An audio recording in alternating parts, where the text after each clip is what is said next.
السلام علیکم ورحمۃ اللہ وبرکاتہ۔ الحمدللہ رب العالمین والعاقبۃ للمتقین والصلاة والسلام علی رسولہ النبی الکریم وعلی آلہ وصحبہ واہل بیتہ وازواجہ وذریاتہ اجمعین، اما بعد فاعوذ باللہ من الشیطان الرجیم، بسم اللہ الرحمن الرحیم۔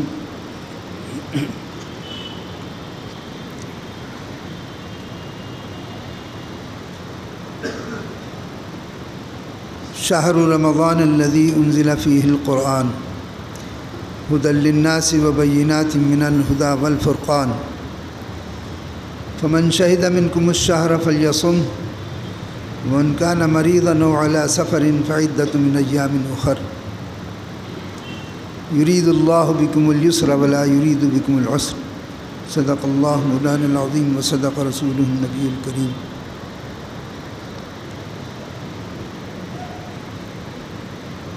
وقال النبی صلی اللہ تعالی علیہ وسلم ایھا الناس قد ظلکم شہر عظیم شہر مبارک شہر فیہ لیلۃ خیر من الف شہر، شہر جعل اللہ صیامہ فریضۃ وقیام لیلہ تطوعا۔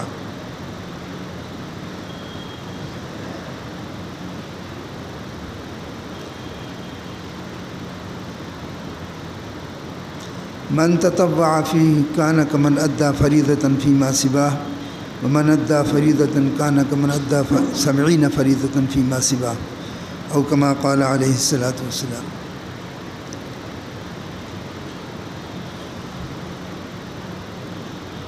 رمضان المبارک کا مہینہ خداوند تعالی ہم سب کو مبارک کرے۔ یہ ایسا مبارک مہینہ ہے کہ جس کی تعریف خداوند قدوس نے خود فرمائی اور خود نبی کریم صلی اللہ تعالی علیہ وسلم نے اس کی تعریف فرمائی۔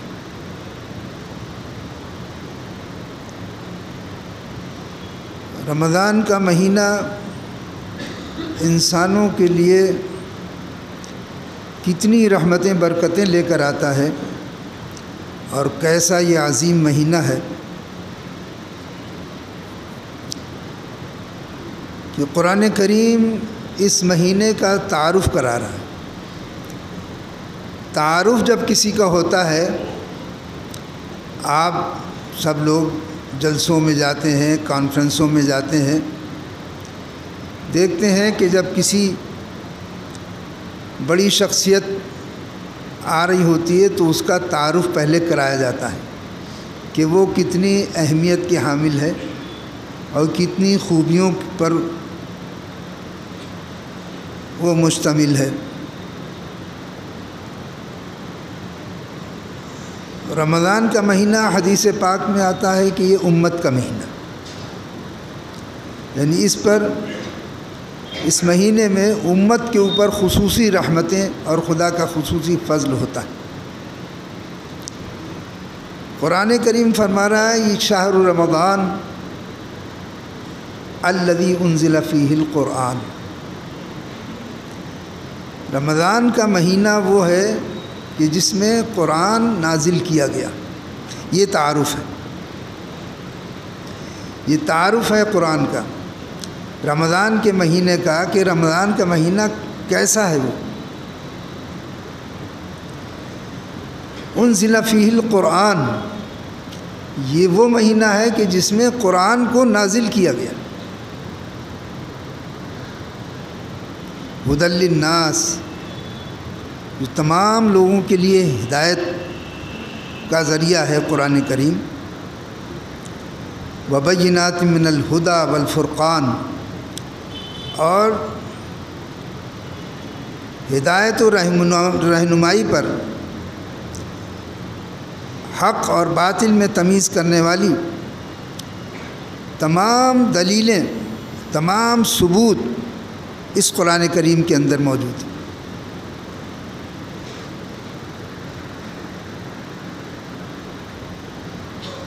یعنی قرآن کریم جو ہے وہ انسانوں کی ہدایت کے لیے، انسانوں کی ہدایت کے لیے،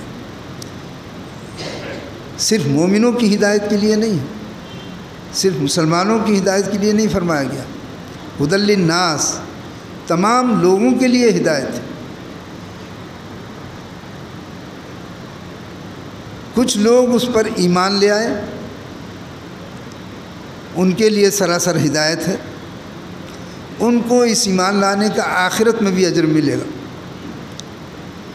لیکن چھپتے چھپاتے ساری دنیا قرآن کریم کو اپنا رہنما مانتی ہے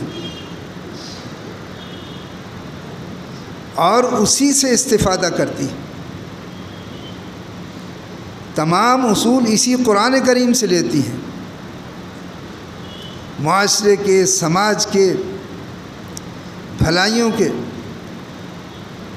صرف اس پر ایمان نہیں لاتے ہیں اور مانتے نہیں۔ تو اگر اس کو رہنما بنا لیں، یہ سب لوگوں کے لیے ہدایت ہے۔ اگر تمام لوگ ایمان لائیں یا ایمان نہ لائیں، ایمان لانے کا فائدہ ہوگا کہ انہیں آخرت میں اس کا اجر ملے گا، اور اس کا فائدہ آخرت میں پہنچے گا، مرنے کے بعد پہنچے گا، قبر میں پہنچے گا، حشر میں پہنچے گا، جنتوں میں اس کا فائدہ ان کو ملے گا۔ لیکن اگر کوئی شخص ایمان نہیں بھی لاتا ہے، اس کے لیے بھی ہدایت ہے۔ ماں باپ کس کے نہیں ہوتے ہیں؟ کہ صرف مسلمانوں کے لیے ماں باپ تھوڑی ہوتے ہیں، کافروں کی ماں باپ ہیں، یہودیوں کی بھی ماں باپ ہیں، عیسائیوں کی بھی ماں باپ ہیں، بددینوں کی بھی ماں باپ ہیں، گمراہوں کی بھی ماں باپ ہیں، مومنین کے بھی ماں باپ کس کے نہیں ہیں۔ اور قرآن کریم میں ماں باپ کی خدمت کے لیے فرمایا گیا ہے کہ تم اپنے ماں باپ کی ایسی خدمت کرو کہ ان کے سامنے اپنے بازوؤں کو جھکا کر رکھو۔ تو یہ تو سب کے لیے ہے۔ آج یورپ کا معاشرہ پریشان ہے کہ انہوں نے اپنے ماں باپ کو ایسے ہولڈ ہوم بنا دیے ہیں کہ جب وہ بوڑھے ہو جائیں تو ان کو اس میں ڈال دو۔ بچوں کی تربیت کے لیے یہ آیا، ہم نے ایسے گھر بنا لیے کہ اپنے بچوں کو اس کی تربیت میں ڈال دیتے ہیں، خود آزاد ہو جاتے ہیں۔ وہ معاشرہ، یورپ کا وہ معاشرہ آج جو اپنے ماں باپ کی اہمیت نہیں سمجھ رہا ہے، جو اپنے ماں باپ کی خدمت نہیں کر رہا ہے، پریشان ہے۔ اور ہم بھی اسی لیے پریشان ہیں کہ ہم نے اپنے ماں باپ کی خدمتوں کو چھوڑ دیا، ان کی کیئر چھوڑ دی، ان کی دیکھ بھال چھوڑ دی۔ تو یہ تمام لوگوں کے لیے ہدایت ہے۔ اولاد کس کی نہیں ہے؟ اولاد کی تربیت کے لیے فرمایا کہ سب سے بہترین تحفہ ماں باپ کا اولاد کے لیے یہ ہے کہ وہ اس کی اچھی تربیت کر دیں۔ ہم سب سے زیادہ ہم کیا کرتے ہیں؟ ہم کچھ نہیں، جہاں سالگرہ آئی اور اس کے لیے اچھے اچھے گفٹ لے آئیں گے، کیک لے آئیں گے، اور پھر جانوروں کو ذبح کیا جاتا ہے چھری سے، اب وہ کیک بھی چھری سے ذبح کیے جانے لگے۔ ہماری عقل تو یہ ہو گئی، ہماری عقل پہ ایسا پانی پھرا ہوا ہے کہ ہم کیک کو بھی حلال کرنے لگے۔ تو یہ خرابی تو ہم نے پیدا کری۔ بہترین تحفہ اولاد کے لیے ماں باپ کا یہ ہے کہ اس کی وہ اچھی تربیت کر دیں، انہیں انسان بنا دیں، سماج کا ایک بہترین فرد بنا دیں، معاشرے کا ایک اچھا انسان بنا دیں۔ یہ ماں باپ، تو یہ ماں باپ اور اولاد صرف مسلمانوں کی تھوڑی ہے، سب کے لیے ہے۔ قرآن نے سب کے لیے ہدایت دی۔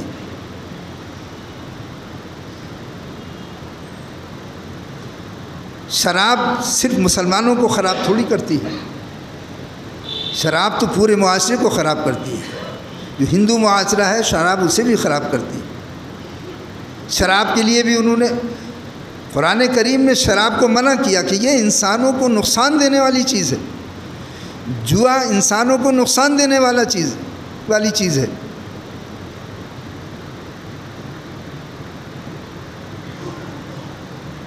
لیکن کیا کیا؟ کہ صاحب اگر شراب آپ نے بیچی تو آپ پر جرمانہ ہوگا، آپ کو جیل کر دی جائے گی، آپ سے جرمانہ وصول کیا جائے گا۔ اور اگر ہم سرکاری دکان کھولیں گے شراب کی تو اس میں سے آپ خرید سکتے ہیں، اس میں پھر کوئی جرم نہیں رہا۔ واہ واہ واہ، شراب تو شراب ہے، وہ پبلک بیچے یا سرکار بیچے، لیکن جب یہ فرق کیا گیا تو سماج اسی لیے خراب ہے۔ سماج جو ڈوب رہا ہے، سماج کی جو خرابی آ رہی ہے وہ اسی وجہ سے آ رہی ہے کہ ہم نے جو قرآن کریم کی ہدایت، قرآن جو تمام انسانوں کے لیے ہدایت تھا، انسانوں کو چاہیے کہ قرآن کی ہدایت کو پر عمل کریں۔ مانے نہ مانے، نہ ماننے والی بات الگ ہے، جو اس پر ایمان لائے گا اسے آخرت میں نفع پہنچے گا، لیکن آخرت میں اگر وہ ایمان نہیں لائے گا تو اس عمل کرے گا تو اس دنیا کے اندر بھی اس کو نفع پہنچے گا۔ تو ہدی للناس، یہ تمام انسانوں کے لیے ہدایت ہے۔ یہ حق اور باطل میں تمیز کرنے والی دلائل۔ یہ قرآن جو انسان کو انسان بنانے کے لیے آیا ہے، ایسا عظیم قرآن، تبیان لکل شیء، جس میں ہر چیز کا بیان ہے اور واضح کر کے بیان کیا گیا ہے۔ معاشرے کی اصلاح، سماج کی اصلاح، گھر کی اصلاح، فرد کی اصلاح، ماں باپ کی اصلاح، اولاد کی اصلاح، تربیت، تعلیم، سب قرآن کریم کے اندر موجود ہے۔ یہ ایسی عظمت والی کتاب ہے، ایسی عظیم کتاب ہے۔ یہ عظیم کتاب اس مہینے کے اندر نازل ہوئی، یہ مہینہ کتنا عظیم ہوگا۔ ایسی برکت والی کتاب، ایسی فضیلت والی کتاب، ایسی ہدایت والی کتاب جس مہینے میں نازل کی گئی ہے، اس کا نام رمضان ہے۔ تو وہ تو قوانین ہیں، قرآن کریم تو قوانین ہیں، لیکن ان قوانین پر عمل کرنے کے لیے عمل کیسے کیا جائے گا؟ اس قانون کے اوپر عمل کیسے کیا جائے گا؟ قرآن کریم تو قانون ہے، اس میں سب بتا دیا گیا، ایسے کرو، ایسے کرو، ایسے کرو، لیکن پریکٹیکل کرنے کے لیے یہ مہینہ دیا گیا۔ اسی مہینے میں اس کو قرآن کو نازل کیا گیا ہے۔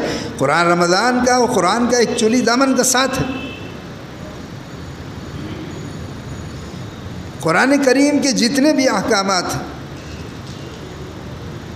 رمضان المبارک میں ان کی تربیت کی جاتی، پریکٹیکل کر کے بتایا جاتا ہے، سمجھایا جاتا ہے، دکھایا جاتا ہے کہ ایسے کرو، یہ جو قرآن تم کو ہدایت دے رہا ہے اس پر عمل ایسے کرو۔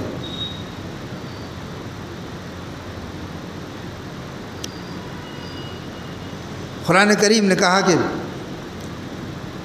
حرام روزی چھوڑ دو اور اپنے اندر خدا کا خوف پیدا کرو،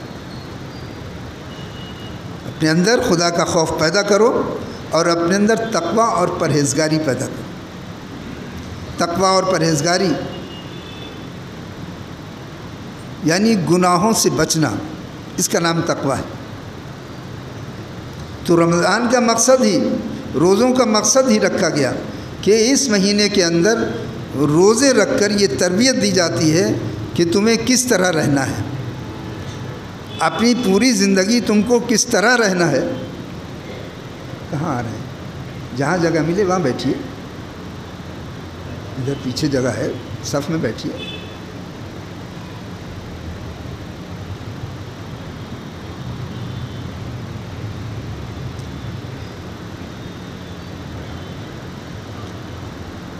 فرمایا گیا کہ کس طرح بچے گا آدمی، تو ایک مہینے تک تربیت دی جا رہی ہے کہ ایک صبح کے وقت سے لے کر، فجر کے وقت سے لے کر اور غروب آفتاب تک، جب فجر کا وقت شروع ہوگا، سحر کا وقت ختم ہوگا، اس وقت سے لے کے شام تک تم کو کچھ نہیں کھانا ہے، نہ پینا ہے۔ یہ خداوند تعالیٰ کا حکم ہے۔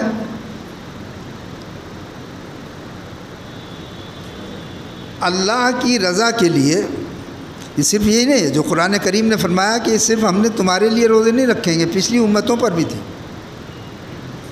آج بھی دیگر قوموں کے اندر بھی روزوں کا رواج ہے۔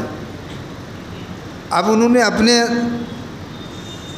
معبودان باطل کے لیے، معبودوں کے لیے خوشی کے لیے روزے رکھ رہے ہیں۔ نوراتریاں چل رہی ہیں، نوراتریاں چل رہی ہیں، اسی لیے چل رہی ہیں، اس میں روزہ ہی تو رکھتے ہیں وہ لوگ، عورتیں رکھتی ہیں، شوہر آزاد رہتے ہیں، عورتیں روزہ رکھتی ہیں۔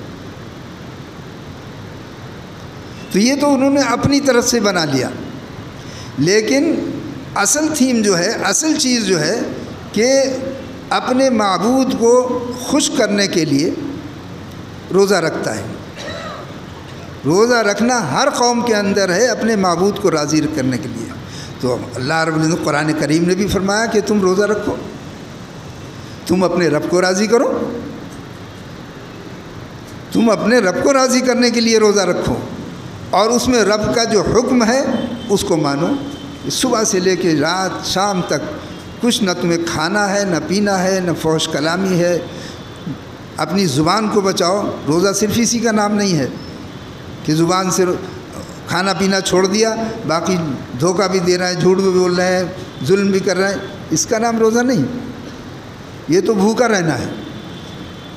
حدیث پاک میں آتا ہے کہ بہت سے روزہ رکھنے والے ایسے ہیں جن کو سوائے بھوکا رہنے کے علاوہ انہیں کچھ نہیں ملتا۔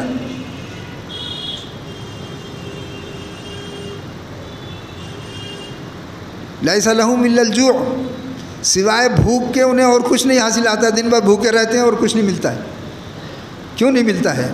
اس لیے نہیں ملتا ہے کہ وہ روزہ رکھنے کے بعد میں جو پابندیاں ہیں ان پابندیوں کو اپنے اوپر لاگو نہیں کرتے۔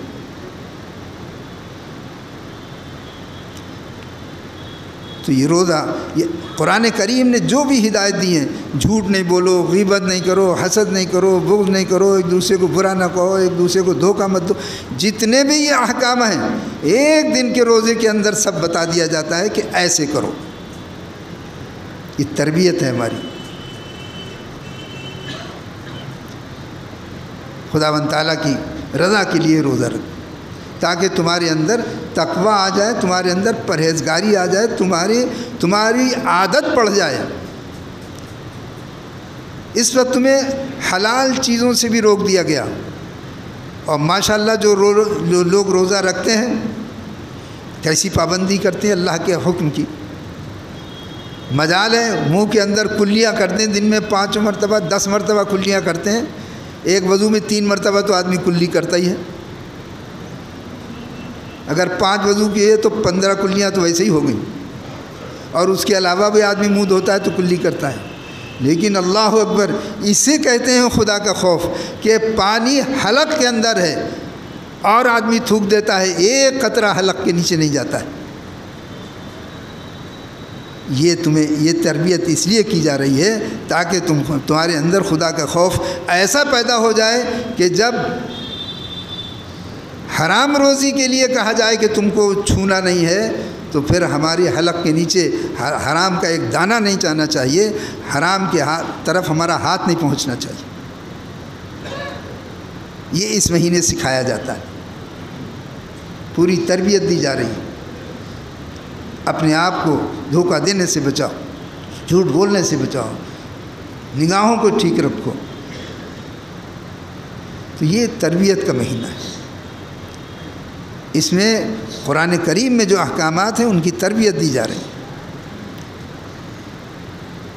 ہمارے اندر یہ عادت پڑ جائے گی۔ ایک مہینہ فرمایا چند دن ہے، یہ روزہ رکھنے کے چند دن ہیں۔ ہر آدمی سوچتا ہے چند دن کہاں سے آ گئے، یہ تو ایک مہینہ ہے۔ ایک مہینہ تو ہے، آپ سمجھ رہے ہوں کہ بھائی چند دن کیسے؟ قرآن کریم نے کہا ایام معدودات، چند دن ہے، چند دن ہے۔ یہ آپ سال میں 360 دن لگائیے، سال کے 360 دن ہوتے ہیں، اور 360 دن آپ کو کھانے کی اجازت ہے۔ خوب کھائیے پیجیے، دن میں کوئی گناہ آپ کو نہیں ہوگا۔ تو 360 کے مقابلے میں 30 دن کیا ہے؟ وہ چند نہیں ہوئے، گنتی کے ہیں۔ 360 کے مقابلے میں 100 نہیں ہے، 200 نہیں ہے، 50 نہیں ہے، صرف 30 دن۔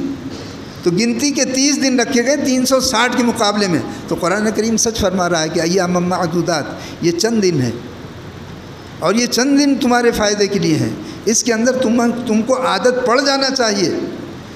جب اللہ کے حکم سے تم نے حلال چیزوں کو بھی تم نے چھوڑ دیا، کھانا بھی نہیں کھا رہے ہو، پانی بھی نہیں پی رہے ہو، تو باقی دن زندگی رمضان کے علاوہ پھر اپنی زندگی جب گزارو تو اس کے اندر تمہارے اندر حرام چیزوں سے بچنے کی عادت پڑ جانا چاہیے۔ تمہارے دل میں اتنا خوف پیدا ہونا چاہیے کہ اگر خرابی کی طرف تمہارے پیر چلیں تو رک جائیں، تمہارا ہاتھ چلے تو رک جائے، تمہاری نگاہ اٹھے تو رک جائے، تمہاری زبان چلے تو رک جائے، غلط خیالات آئیں تو وہ رک جائے۔ یہ عادت ہونی چاہیے۔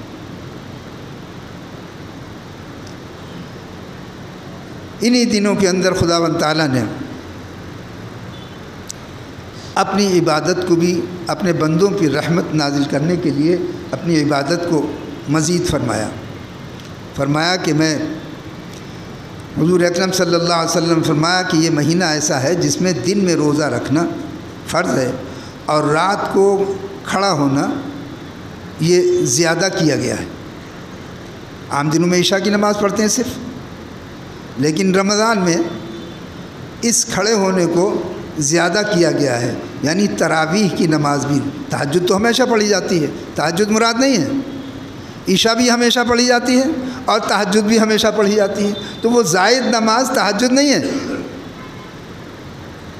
اگر کوئی سمجھتا ہے کہ تہجد کی نماز ہے تو وہ دھوکے میں ہے۔ تہجد تو ہمیشہ پڑھی جاتی ہے،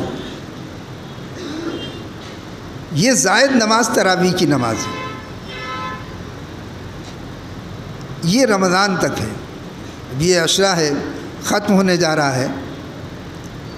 قرآن کریم لوگوں کے اب کل پرسوں سے مکمل ہونے شروع ہو جائیں گے، کوئی 8 دن کا سن رہا ہے، کوئی 10 دن کا سن رہا ہے، لیکن تراویح کی نماز تو رمضان کے آخر تک چلے گی، تراویح ختم نہیں ہوگی، قرآن کریم مکمل ہو جائے گا۔ اب آپ کو آزادی ہے کہ آپ ایک قرآن کریم سن لیا، یہ صحابہ کرام کی سنت ہے۔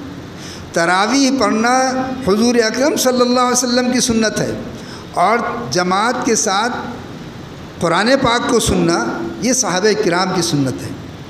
حضور صلی اللہ علیہ وسلم فرمایا، آپ کہیں گے صحابہ کرام کی سنت کیوں کریں؟ تو اللہ کے رسول صلی اللہ علیہ وسلم کا ارشاد ہے، علیکم بسنتی و سنت الخلفاء الراشدین، تم کو میرا طریقہ بھی لازم ہے اور میرے جو خلفاء راشدین ہیں ان کا طریقہ بھی تمہیں لازم ہے۔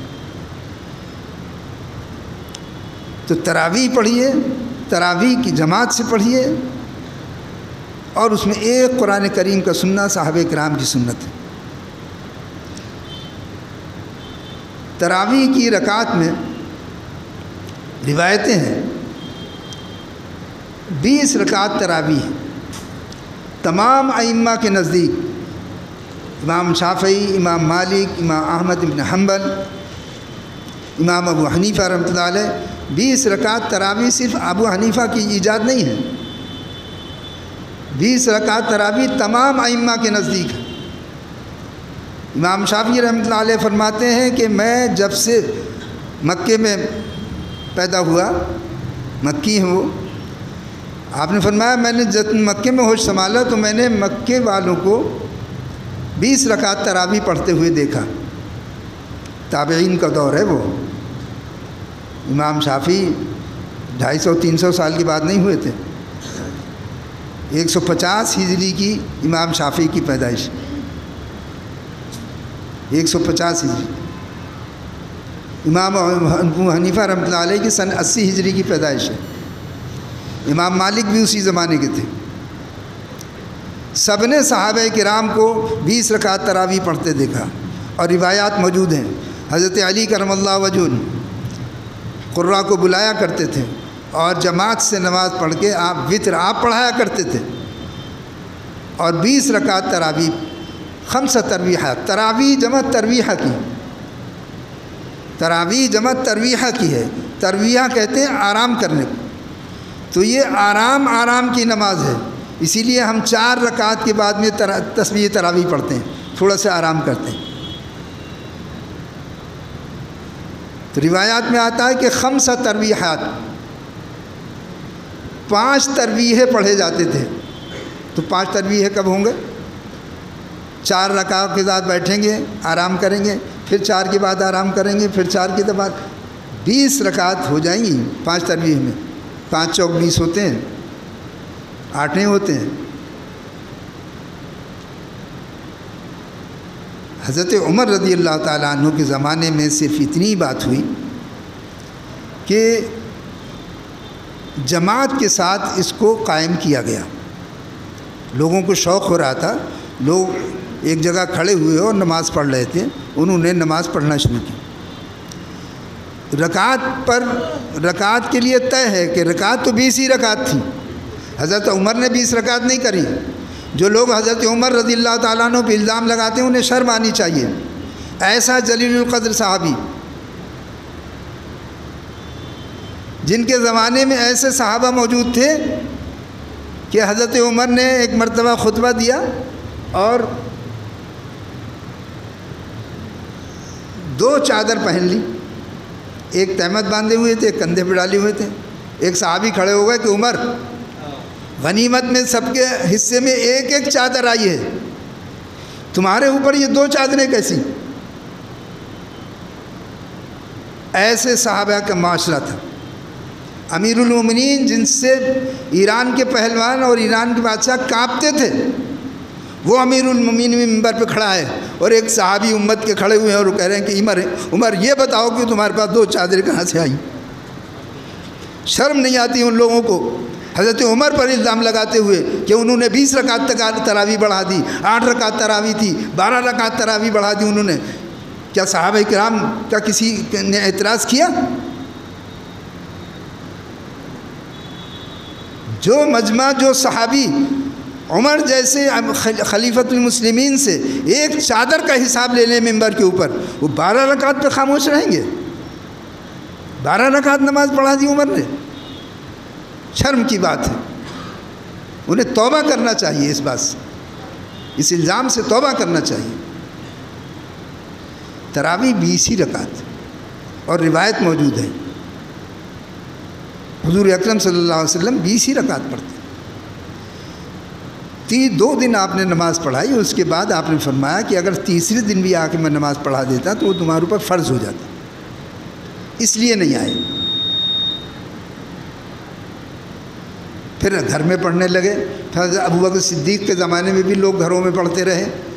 حضرت عمر رضی اللہ تعالیٰ عنہ کے زمانے میں جب یہ شوق ہوا لوگوں کو اور حضرت عمر نے دیکھا کہ لوگ نماز پڑھ رہے ہیں، تو آپ نے باقاعدہ 3 دن نگرانی کری کہ دیکھیں لوگوں کا شوق ہے کہ نہیں ہے۔ اب وہ شوق بڑھتا گیا، مجمع بڑھتا گیا۔ قرآن کریم، ابی ابن کعب رضی اللہ عنہ، قرآن کریم بہترین آواز تھی، وہ قرآن کریم سنا رہے تھے۔ آپ نے نگرانی کری، 1 دن دیکھا، 2 دن دیکھا، 3 دن دیکھا، تو آپ نے فرمایا کہ نعمت البدعۃ ھذہ، یہ طریقہ اچھا ہے، یہ بدعت، یہ طریقہ کہ اکٹھا ہو کے جو نماز پڑھ رہے ہیں لوگ، بدعت کی معنی صرف حرام کہہ دیتے ہیں اور ایسا تاثر دیتے ہیں کہ ذرا سی کوئی بات ہو یہ بدعت ہے، یہ بدعت ہے، صرف یہ تاثر دینے کے لیے کہ آدمی اس کام سے باز آ جائے۔ بدعت کے معنی صرف حرام کے نہیں ہیں، موطا امام محمد میں اور احادیث میں یہ لفظ حضرت عمر کا موجود ہے کہ نعمت البدعۃ ھذہ، یہ بدعت اچھی ہے، یہ طریقہ اچھا ہے۔ تو یہ تراویح 20 رکعتی ہے۔ جب یہ عشرہ ختم ہو رہا ہے، لوگوں کے قرآن پورے ہو رہے ہیں، انہیں چاہیے کہ تراویح نہ چھوڑیں۔ قرآن کریم سن لیا، اب ایک کلام پاک سن لیا، اس کے بعد چاہے وہ مسجد میں آ کے جماعت سے پڑھیں، چاہے اپنے گھر میں پڑھیں، جس طرح بھی پڑھیں، لیکن تراویح جب تک رمضان المبارک ہیں، یہ خصوصیت ہے رمضان کی، رمضان کے بعد تو تراویح نہیں ہوگی، اس لیے یہ رمضان المبارک کی خصوصیت ہے۔ اس خداوند تعالیٰ کی نعمت کو اور ان عبادتوں کے لطف اندوز ہونا چاہیے، اس کا اجر حاصل کریں۔ خداوند کریم میں عمل کی توفیق عطا